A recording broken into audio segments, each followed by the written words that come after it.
Our next speaker is representing the year 2017, but has also spoken in 15, 16, 19, 20, 21, and 22. Been here for a lot of them. And we can go on about all his accomplishments, but he fairly recently wrote a play that was performed at a computer science conference. So, please welcome Andrew. Hi, it's a pleasure to be here. You all have so much expertise that I don't have, and I think you have to value that. And I think the challenge for someone like me, who's a teacher, is not so much to convey ideas to people as to give people venues to allow them to express their own expertise, which is kind of what statistics is about. A few years ago, I was involved, one of the statistics societies was setting up some sort of blog, and we had this idea of having 365 stories of statistics. And the idea was that anybody could email us with a statistics story, a story of something that happened in their work. And there's a lot of statisticians out there. Once we had 365 of them, we would run one per day. And we only got about 15, it's not like a laugh line, actually. About 15, 5 of them were not very good, but about 10 of them were excellent. I think that, but often when people try to write up what they do, they don't write what they actually did. They don't write the interesting thing. They kind of abstract it. Students will often write the paper they wish they had been given to read before the project began. It's very hard to get to do that. But if you all have stories that happen in your work, feel free to email them to me, and I won't wait till I have 365. If they're interesting, I will post them and credit you for them. So the R conference that Jared has done has gone on for a while. I've used R for many years. I first started using S, and then S+, and then R. And it's a funny thing, though, because in the earlier days of S, it was associated with exploratory data analysis. And there wasn't a lot of modeling there. Indeed, the developers of S and S+ and R had kind of an anti-modeling attitude, I would say. Much more about how to learn from data, to graph and explore. Exploratory data analysis is the discovery of the unexpected. To discover the unexpected, it helps to have a sense of what's the expected. And in that sense, I think models are very valuable. If your only goal is to do exploration, it's good to have a very good model, because the better your model, the more you learn from your residuals not fitting your model. Conversely, if your goal is modeling, you will want to do exploration, because where do those models come from? Otherwise, you're just kind of acting like some kind of chatbot, cycling through existing models and plugging together logits and linears and thises and that's. There's a limit to how much you can learn from that. So in that sense, one of the challenges, I think, is how to use prior information, even maybe in a non-Bayesian context. I think I'd say, instead of prior information, I'll say external information. And I want to distinguish that from prior belief. I don't really care about people's beliefs, except to the extent that I'm a political scientist and studying their beliefs. But I don't care what your belief is. I want to know what information you're using. The whole prior thing is very difficult, because you're in this position, you can't put Pandora back in the box, right? What did I believe before? It's very awkward. External information is what's relevant. What information do you have that's not in your data? So you know that story. I don't really believe it, but it's something that people say. If you have a hard decision to make, flip a coin, because while the coin's in the air, you can know whether, well, I think that works exactly once, because the next time you try it, you're already thinking, what am I going to think? You're playing rock, paper, scissors with yourself, and it's not going to work. But I do want to take one thing seriously, which is the idea that you can learn from this compression of the quantum state of uncertainty. So the idea that creating the uncertainty gives you the resolution of the uncertainty. It's like flushing a toilet, right? Like you're getting that suction and then you get the motion. And so that wasn't in the notes here. But you're happy that we don't have slides at this point. So, so think about the times when a paper reports, boy, were we surprised to find blah, blah, blah, blah, blah. I think you should take that seriously. If you find something surprising, you should think, wait, I was surprised to see that. Now, that could mean you're wrong, but otherwise it means there's a kind of, you should be like butting heads with your external knowledge. And you should say, well, for other reasons, there's other information that would make me believe this, and the data says this. This is an opportunity to learn, right? I'm reminding of what's sometimes called the funding paradox, which is that if you want funding, you have to simultaneously say, this is something that this is something that we haven't done yet, and that's why you have to fund us, but it's something we know exactly how to do, so please fund us. Right? Don't you love when they say we want to fund high-risk, high-reward projects? Like, what does that mean, like high risk? They should be having, my project is high risk. Here's 10 reasons it's going to fail. Like, it's really high risk.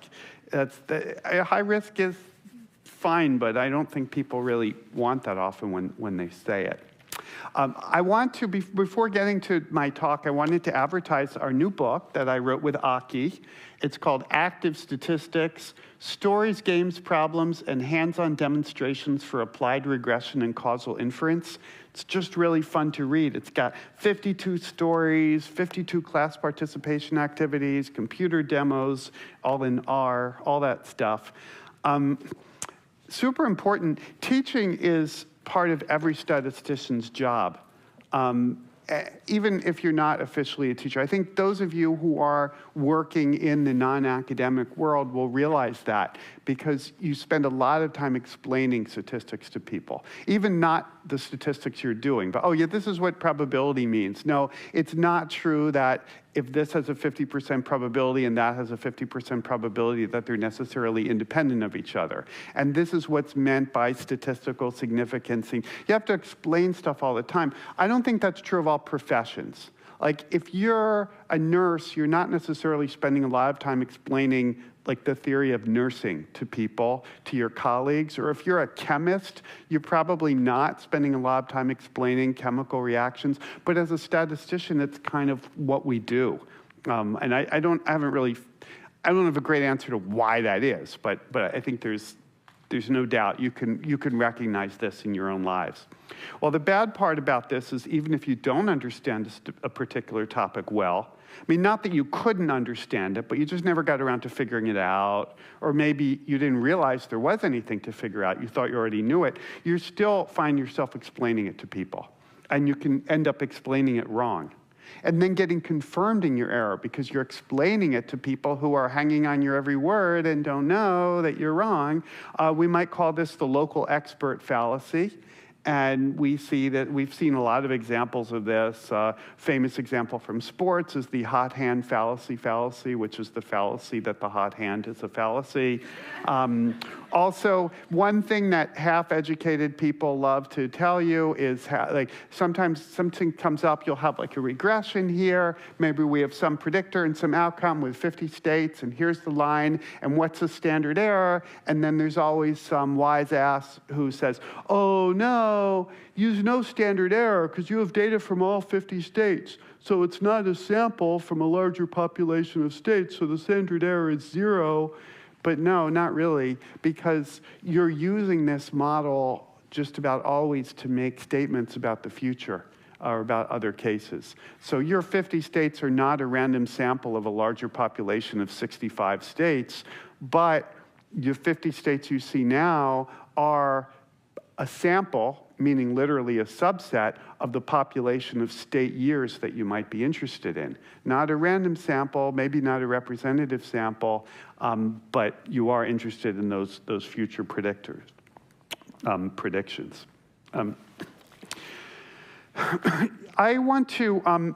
what I want to talk about today is a series of theoretical and practical examples of the importance of time, why we should be including time in our models. So I already gave you one example of the regression of the states. I'll give you another one. I'll tell you some stories that are in the book. Some of them are short and some are long, but I'll give you some of the short ones. So one of the short stories we have, and this is when we get to simple probability calculations, is I had a consulting project once, and I was given somebody else's report to read and said, can you read this report and evaluate it? So I read it, and the report had some estimates. It was a sample of some public records, and they were evaluating the records to see if certain legal judgments had followed a certain criterion. I won't get into the details, but just say that I think they had 130 of them, and the estimate was 26% and plus or minus, I think, 0.4%. And I knew that was wrong, because it can't be 26% plus or minus 0.4% if they're binary outcomes, because p times 1 minus p over square root of n, it's just too small. The standard error is too small. As is often the case, it took 1 hour to find the problem, and then it took 7 hours to figure out what they did wrong. And you kind of have to figure out what they did wrong, because if you don't figure out what they did wrong, there's always this awkward feeling that you might have missed something. So I put in the effort, and this is, again, people not describing what they did. They had a report, and in the report, they don't have a list of everything they did. They just had some formulas. We used this formula, and they photocopied some formulas from a book. I realized they divided by big N instead of little n. They divide by square root of big N, the population size rather than the sample size. When I read a report, I just put the actual numbers in everywhere. I wouldn't go so far as to say use Markdown, because I'm too old to have learned that. But I do try to leave a paper trail. Okay, so that's just funny. Haha, that's a funny story. It's a good story. But here's something interesting. Sometimes I get contacted by people, and they have a really big sample size, and their standard error is too small. And it's they have sometimes you just have a really big sample in various cases of physical sampling. And I've had people tell me, I want to divide by n to the 1/4. I want to divide by the 4th root of n, not the square root of n. Because if I divide by the square root of n, my standard error is so small I don't believe it. And you can't divide by the 4th root of n. You're not allowed to do that. But I do give them advice. So I want you to talk to your neighbor for a moment about what advice you think I give these people. So the problem is someone comes to me and their standard error is too small. They have the estimate, the standard error. Maybe it's a regression or whatever. It's just they don't believe it. So what should they do? So talk to your neighbor for a minute about what do you think I told them to do. You can you talk to that guy here.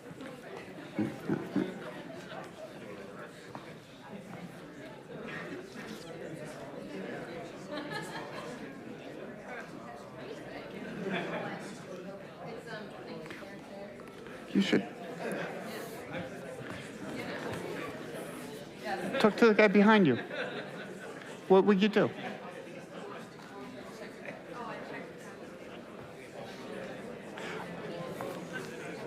Okay. So now there's a lot of things you can tell them to do. And with subject matter knowledge, you could say things if I have a survey, I'm estimating public opinion on some election, and I have a survey with 100,000 people, and I have a tiny standard error, I can say, well, historically, the polls jump around this much from week to week anyway, so anything smaller than that, I wouldn't believe. Generically, what I would do is suggest they break up the data. So if you have a lot of data, you can get a separate estimate and standard error for each state or each year or each month, whatever it takes. It's an opportunity, right? When the standard error is tiny. So the simplest thing and most relevant to today's talk is to break things up by time. So I have tons of data, and I break, even a survey, I could break it up into the responses in the morning, in the afternoon, in the evening, you know, whatever. There's, even if it was a one-day survey. But usually your data will average over time in some way. Then you can plot the estimate and uncertainty over time. You could then fit a time series model, as Sean Taylor can help you do that, I'm sure. But even without the time series model, you can do the secret weapon and make the plot the estimates and the uncertainties and go from there. So that's an applied example. I want to talk to you about a theoretical example now. There's something you can do.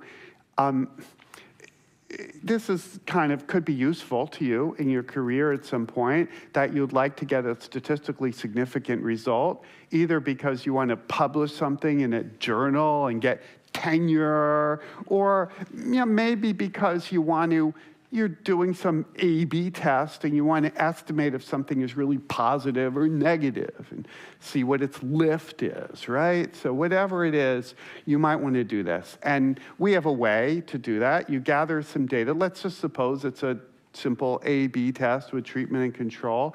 And you start with 100 people in each group, and if it's statistically significantly different from 0, you declare victory, and that's it.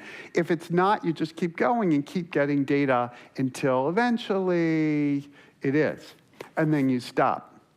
Well, that's you can do that. And also just to be on the safe side, I want you to be Bayesian, because if you're Bayesian, then that means that the decision rule actually, that sequential decision rule does not affect your posterior probability. It gives you no additional information is given by the stopping rule. So that means once you're statistically significant, you can say that there is a 97.5% chance that you know the direction of the effect, which is really what you wanted. That's pretty good.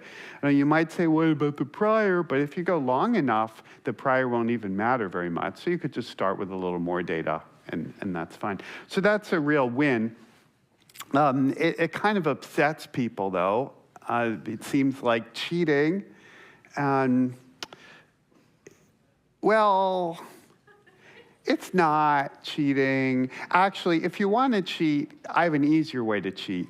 It's much less effort, and you'll have an easier time getting your paper published. Just gather data on, 1 billion people in each condition. Then you're basically guaranteed to get a statistically significant difference from 0. Because no true effect is really 0. Even if the true effect is 0, there's still measurement biases. And also, people don't study things where the true effect is 0. You have these examples like, what's the effect on my heart murmur of putting a daub of yellow paint right here on this? Okay, that's 0.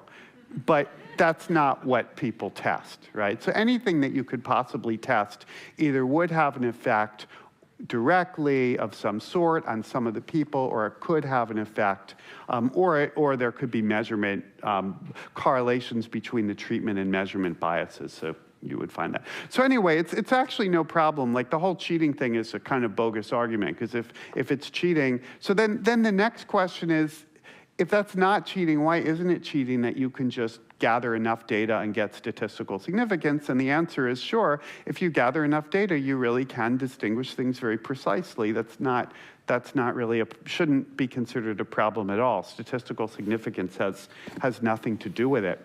It makes a lot of sense to say that when you're uncertain, you can gather more data until you can better distinguish things. However, that all said, that's kind of the party line Bayesian story, which I mostly hold. But there's still a little bit of discomfort in this idea that if I actually got data and somebody analyzed it in that way, I would maybe be a little concerned about their results. And why is that? And this is the hidden factor in that study, which is time. So a sequential analysis means that when I stop depends on the data, fine. It means who's in the study itself is a random variable. How long the study is itself random. Now consider what we said earlier, that treatment effects can vary over time.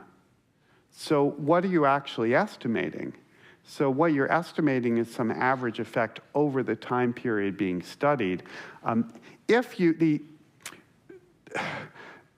The principle of the likelihood principle that says that the data collection rule does not affect the posterior distribution and does not affect Bayesian inference, that rule is only conditional on all information that affects the design of the study. It affects the treatment assignment. Time affects the treatment assignment. The earlier you are in the study, the more likely you are to get one of the two, to be in the study in the first place. So I actually think the right answer to how to analyze this sequential analysis, sequential design, is to put time in the analysis and allow the effect to vary over time. And now the funny thing is, though, and I don't really have a great answer to this, but the funny thing is that that's true even for a non-sequential design. So whatever your design is, the treatment effect can vary over time, and you should be modeling that. So you should be modeling it anyway, but if you have a sequential design and you don't model it, then you kind of pay more in terms of not having a clear interpretation of the results. Okay. Now, completely unrelated example, because I'm just giving you a few examples today.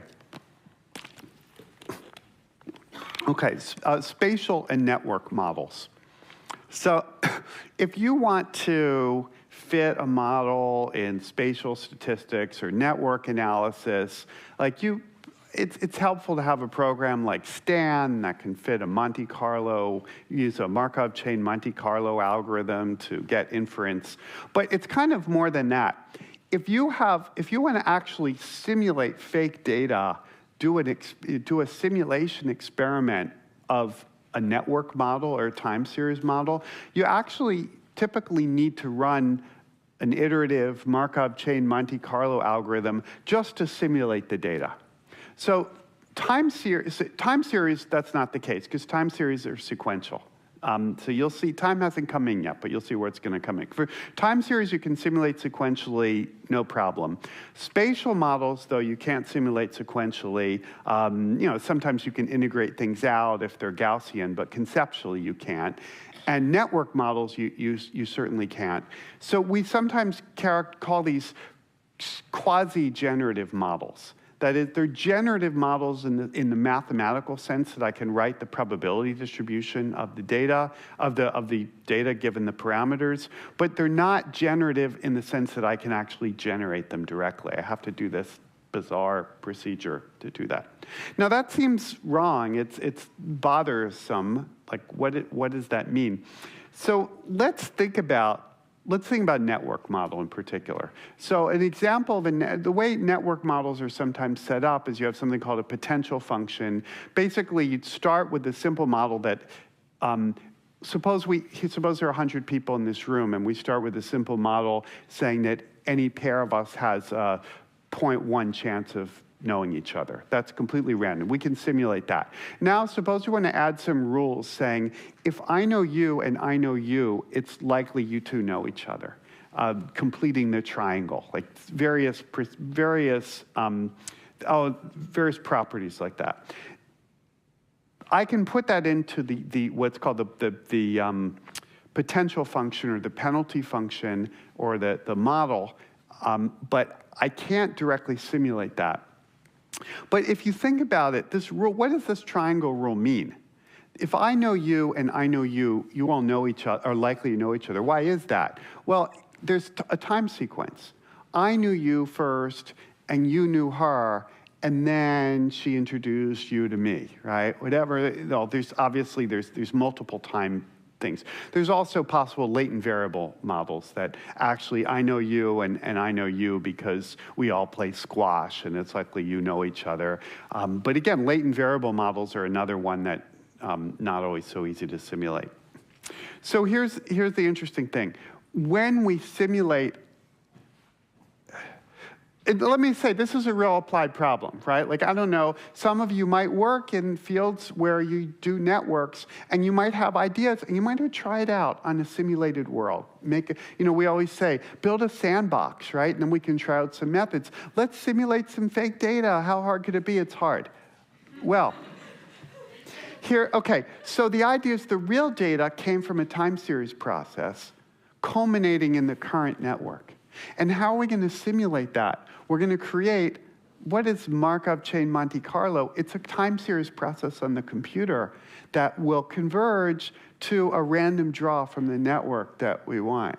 So it's kind of funny. It's like we're using a time series process to mimic another one. But that makes you think, well, maybe we'd be better off, instead of starting with this potential function, this Ising-like model, or this whatever, with the triangles and all that, maybe we should actually just start with the time series model and simulate that directly, rather than creating something. Right, it's just, when something is that hard to do, maybe it's not a good idea to do it, right? Now, I'm not completely sure. The flip side of this is that to simulate from, it's not hard to simulate from the model, the time series model, which creates processes like I know you, you know her, and now she knows me, that kind of thing. On the other hand, if you don't have the time data, then it's hard to fit such a model. Because if we have 100 people and we have imagine we have 100 people and there's all sorts of nodes and, well, not all sorts of nodes, we're the nodes, but all sorts of potential edges, but then there's a time process which we might have stepped through, let's say, 1,000 days to get there. Well, that means that there's 100,000 latent things happening, and you wouldn't try to fit that. So this model, the model that I might suggest, is hard to fit, so I'm not quite sure. What I'm arguing is that thinking about the network as embedded in time has given us some insight, I believe, and that we otherwise wouldn't have had.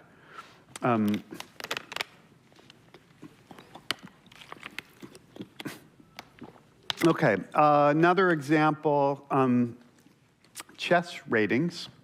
So it is said that if you talk to a chess player and the chess player could have the opportunity to choose between being a better player or having a better rating, the player would choose having a better rating. Okay? There is some sense in which the chess players think that the rating is who they are. Like that's the true measure of their ability. Well, there's a paradox of chess ratings, classical chess ratings, not the more modern system, but the classical ELO chess rating and similar things that have been used in sports. And the paradox is that on one hand, the implicit model underlying these sports rating mechanisms is based on each player having a certain ability, which is characterized by his or her rating. And from there, you can figure out probabilities and so forth. So it's all based on the idea that the rating represents the true ability, which is what I was getting at. However, people care about chess ratings to the extent that they change over time. People want to know if they're getting better or if they're getting worse. They don't really want to know if they're getting worse. There's kind of a lot of, I gave a talk about this once, and people brought up, there's a lot of moral hazards out there. So like someone said, well, what about these players, like they never want to play, like these grandmasters, and they never want to play worse players because they're afraid that their ratings are going to go down. And well, with a full model, like you could handle that. There are, as I said, there are moral hazards because the people who are affected by the system can actually change the rules to some extent. But what I'm getting at is if you think about the goal, the key goal, which is to see how people are changing over time, you want to incorporate that into the model. And the problem with the classical sports rating approaches is that it's not in the model anywhere. If you go on Wikipedia or whatever and look up the ELO chess rating, it doesn't have anything about the ratings changing over time. Now, there has been, again, there's been more work by Mark Glickman and other people over the past 30 years doing better. But still, I think it's not fully recognized that the time variation is crucial to understanding it. And in some ways, this arises in economics, in neoclassical economics too, in the sense that economics, the usual analyses of the price system are based on some sort of stability over time, but prices are changing, which is what people are often interested in, and that's because new information is coming.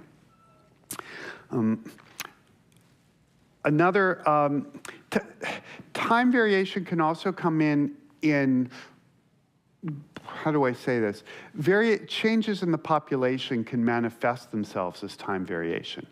So an example would be you're working for some company and you're doing some A/B task because you're trying to decide whether to launch something or another, and that's based on an experiment you did last month, and you are using it to make decisions about the future. So of course, you need to model that. Or like if you don't model it, you're implicitly modeling it. One way you can model that is by looking at characteristics of the people in your experiment. So people in your experiment are likely to be more frequent users of your business because they're more likely to participate, they're more likely to have even been caught in the net of your experiment in the first place.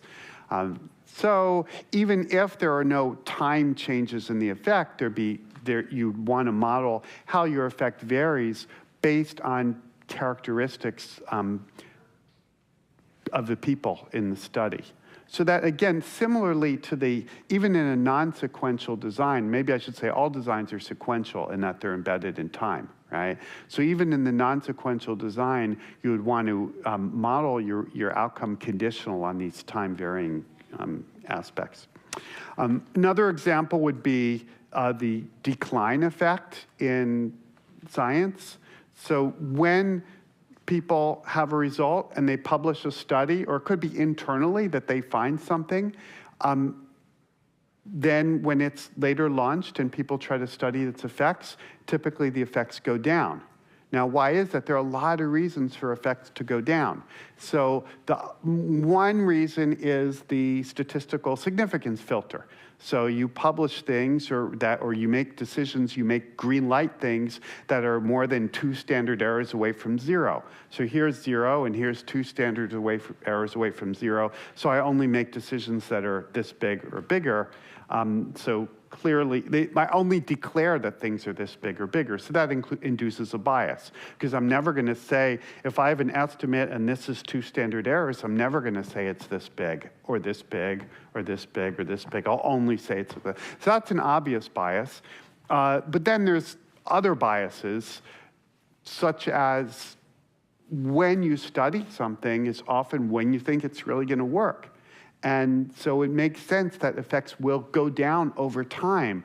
For one thing, whether it's a medical treatment or a business treatment or an educational treatment or whatever, it's compared to the control. And the control is usually getting better, or the competition's getting better, whatever it is. So you have some great idea. It just might not be so effective next month or next year, because next year it'd be doing something different in the control condition. So it will be less effective. But there's another one that's a little more subtle, and that is if I am designing a study, imagine I'm doing an education experiment, that is going to be, typically it's going to be most effective for students in the middle of the range. The worst students are not going to benefit from this new education treatment because they're not following anything. And the best students aren't going to benefit because they don't need it, right? Or if it's a medical study, right? The sickest patients are about to croak anyway. Your treatment's not going to help. And the healthiest ones, they don't need it, right? So one's in between. So if you're designing a study, you will want to, as much as possible, restrict it to the people in the middle. Now, you can't completely do that because you don't know who they are. I mean, someone comes in and they look fine and then they drop dead. They weren't so healthy. But we have previous health status measures. We have pre-tests for students. Again, it's not perfect. You can try to aim for that middle of the range. Even within the middle of the range, you're going to have a lot of people the treatment won't work on. And if you could figure out who those people are ahead of time, great. But probably you can't. So it won't be perfect. But you will be estimating a treatment effect in this narrow range. Now, that's morally the right thing to do, in the sense that if you have a great treatment and you really think it's going to work, in some real non-sarcastic way, I mean this, that you have a bit of a moral obligation to convince the world it worked. I mean, years ago, I had a friend who came up with a diet plan. Like, it was a best-selling diet where you do certain things and you lose weight. And I said, you should do a controlled experiment. And he said, I don't want to do a controlled experiment. It's like a lot of work, and people are already buying the book. Like, they can do it. People can decide themselves if it works for them. I don't need to tell them what to do. And I said, but you think it works, right? He said, yeah. I said, so don't you think if you did this controlled experiment that you could make a lot of people happier? Because if you could really demonstrate it worked, that would be great. And he said, well, I guess you're right. Somebody should do that, which was like fair enough. Like, he didn't want to do it. There's a lot of things that you can do. Like, he wasn't saving the whales either, right? Fair enough. But if you are doing an experiment, you have a kind of moral obligation, might be too strong a word, but there's a push, a legitimate moral push toward focusing your experiment on the people for whom it's going to be the most effective. So if you do that, well, two things. First, okay, it works, even setting aside selection bias and all that. Once it's out there, other people are going to do it. Here's this great medical treatment. Well, you're really sick. It's probably not going to help, but you might as well take it. Why not, right? Or you're probably not going to need it, because I think you're going to get through this operation just fine. But would you take the prophylactic treatment that's been demonstrated to work? Yeah, right? So once it's out there, it will go off-label, right? And similarly, within your company, you have some promotional idea that works really great right here. Yeah, but other people might want to use it too, and why shouldn't they? Well, then, of course, the treatment effect will go down. That's part of it. But it's actually it's worse than that in the following sense. Because remember, I said that what you should do is estimate the treatment effect as a function of these pre-treatment variables, which could change over time. So that's easy. Imagine I have some sort of scatter plot where I'm plotting the pre-treatment, like pre-trial health or status or pre-test and educational thing versus the outcome. I'm estimating the treatment effect, which would be like the difference between the estimated slopes for the estimated lines for the treatment and control group. Well, the actual treatment effect is going to be lower in this end and lower in that end. So you can imagine if you had a line for the treatment and a line for the control line would be like this, and the treatment line would go up in the middle and then return to the control line at the high end. So the highest treatment effect, the highest gap is in the middle. But how do you estimate? Like, if you only have data in the middle, you're going to overestimate it. But even if you have a little leverage, if you were to estimate the treatment interacting with the pre-treatment, it still wouldn't help. You would need to interact the treatment with a quadratic or something, which you will not have statistical power to do. I mean, an interaction with a quadratic is like a three-way interaction. And presumably your original experiment was powered to just get you what you wanted to know. So here, it is about time. Things are changing over time. You have to be aware of this. I don't think there's any way of being aware of this of handling this without modeling it. I don't think you can fit the data and get the answer this way. You'll get something very noisy. You might end up finding that the interaction's not statistically significant and treating it as zero, which wouldn't be right at all. I think you need to kind of model the situation, but the first part is just to recognize that the problem is there. I'm going to give you one last example, which is a probability example. And it's going to be two probability problems. So one of them, I'm going to flip a coin high in the air, and it could be heads or tails. If it's a heads, I'll say it's a 1, and a tails is 0. The other is I'm going to get the world's greatest boxer and the world's greatest wrestler and put them in a little cage match until one of them dies. And if the boxer wins, it's a 1, and if the wrestler wins, it's a 0. Now, I don't know. People are saying like, oh, no, the wrestler's better. I don't really know. So as far as I'm concerned, this is 50-50. Okay. So these are two probabilities, but they're different, right? And how do you resolve that? So there's different resolutions. One is say, they're just different. They're the same. They're two 50-50. There's no difference, right? Another way to resolve it is to say, well, here, the probability of the coin flip really is 0.5. Here, the probability is p, but I don't know p. It's uniformly distributed between 0 and 1. But that doesn't help because the expectation of a probability is a probability. Or I can say, this is one kind of probability and this is another kind of probability. This is a physical probability and this is a probability of ignorance. But that doesn't really help if I need to make a decision, giving it a different name.